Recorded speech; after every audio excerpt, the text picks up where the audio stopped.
Alright, folks, Rich Van Tassel back with you, giving you now the Boston Celtics report. Of course, this is the final of the regular season. The Celtics still are going to the playoffs, but like I said before with the weekly NBA report, I don't know how I'm going to do it with the playoffs.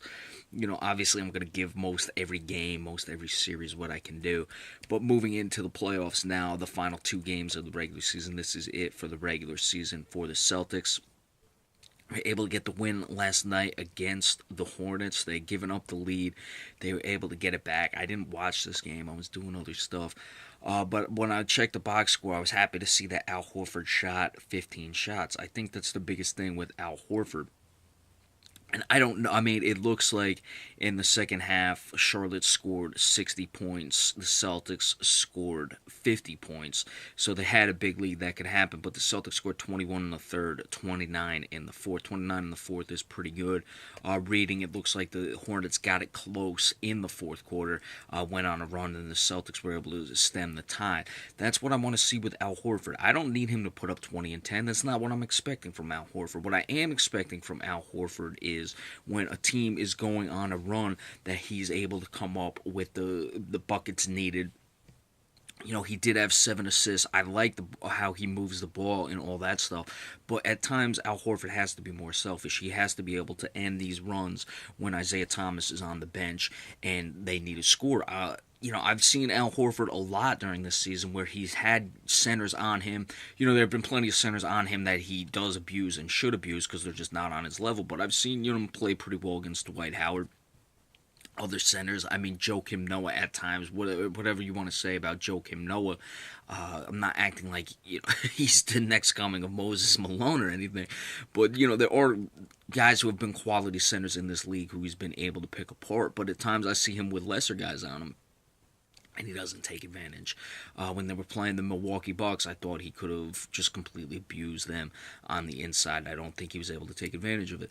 But that's the biggest thing with Al Horford. Obviously, we've seen the problems with the Celtics bench when Isaiah Thomas goes to the bench and they have the reserve units in. I would assume that's what happened last night. Avery Bradley shot the ball pretty well. They're going to need him to score. They're going to need Jay Crowder to score. The thing is that Jay Crowder to some extent can create his own shot. Avery Bradley is a guy who's an off-ball screen, those sort of things. They need the guys who can create their own shots in the playoffs. Marcus Smart can create his own shot. He just doesn't do it enough. He falls in love with the 3-point shots. Jaylen Brown, at some point, I think he will be able to. Frankly, Gerald Green is probably the best off the bench who at creating his own shot, doing things on his own outside of what Marcus Smart could do. Marcus Smart, again, 2 for 8 yesterday. His shooting has got to improve. Off season's going to be a lot of question marks with what they do with Marcus Smart. But that's the thing. In the playoffs, the Celtics will clearly shorten up the rotation, so that should help them in some regard. But you still have to go to the bench at times as well. So that's what they need to keep an eye on. They have the Nets and the Bucks the rest of the way. The Nets tomorrow, and I guess they have the Bucks on Wednesday. They don't have any more back-to-backs. So still a shot at the number 1 overall seed, considering Cleveland is playing teams, Miami especially, that has everything to play for in the next game. They have Atlanta today. Atlanta, who just beat the Celtics, like we discussed in the NBA report, just a regular NBA report. The thing with Atlanta is, while they're how important is the 5th or the 6th seed to them? They're still going to be on the road in the 4th round, or in the first round. It comes down to either they're playing the Washington Wizards or they're playing the Toronto Raptors, or because the Raptors could switch between 3 and 4. But what I think the big thing with Atlanta is they want to get Paul Millsap going and get rolling, because Atlanta was having a good season. They're a quality team. They just have really struggled when Paul Millsap has not been playing for them, and that's what's bumped them down to being just a little over 500. So let's see how they handle that Cleveland game tonight, and then Cleveland plays Toronto the last game of the season. Does Toronto want to stay at 3 to avoid playing Washington? People would say, well, Toronto still has an outside shot at catching the Celtics, which they do. But however, if the Celtics are to get the number 1 seed and relying on a Toronto victory, the Celtics would have to win. I would say both. They could still get it with only winning one of their final 2, but one of the final 2 for the Celtics would eliminate the Toronto Raptors as far as the Atlantic Division. So A lot would depend on what Washington's doing to keep pressure on Toronto to stay in that third seed. I would assume that's where they want to stay. They would want to avoid Cleveland in the second round, so that's what they have to keep an eye on. Amir Johnson out with an illness. Amir Johnson, I think, has stepped up his play. I got to give him some credit.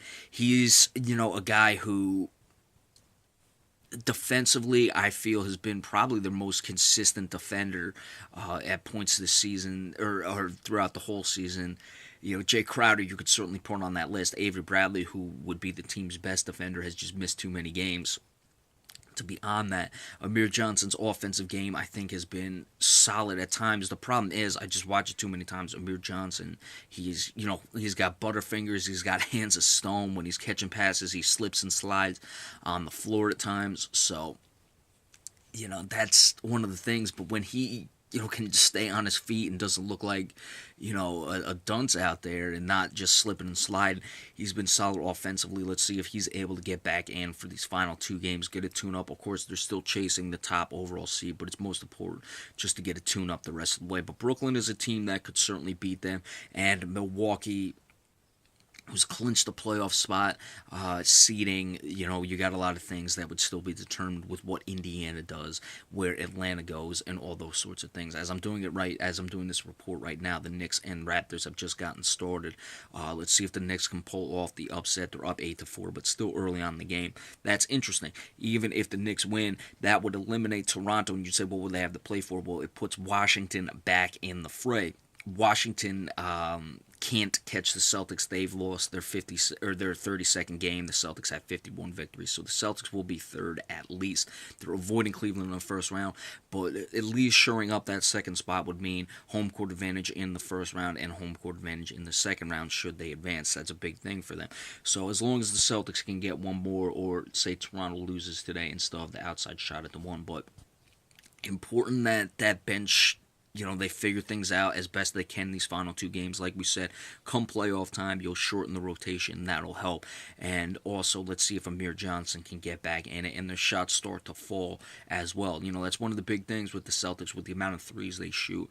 They're heavily reliant on the three-point game, of course. Live by the three, die by the three. That's what makes them dangerous in the playoffs, but also makes them dangerous to lose in the playoffs. If your threes stop to fall, teams in the playoffs are going to smother Isaiah Thomas, and that's when the Celtics really struggle. So we'll have to see how that goes, but that comes playoff time, if the shots fall or not. But certainly that rotation towards the back end has to be shored up. All right, so that's it for today. Any breaking news we'll give you. I don't expect much with the NBA, and then be sure to stay tuned. Come the end of the week, we'll be giving you the playoff previews and all that stuff, and then continuing on leaking in with the honors and postseason awards editions. We'll see you later. Thanks so much.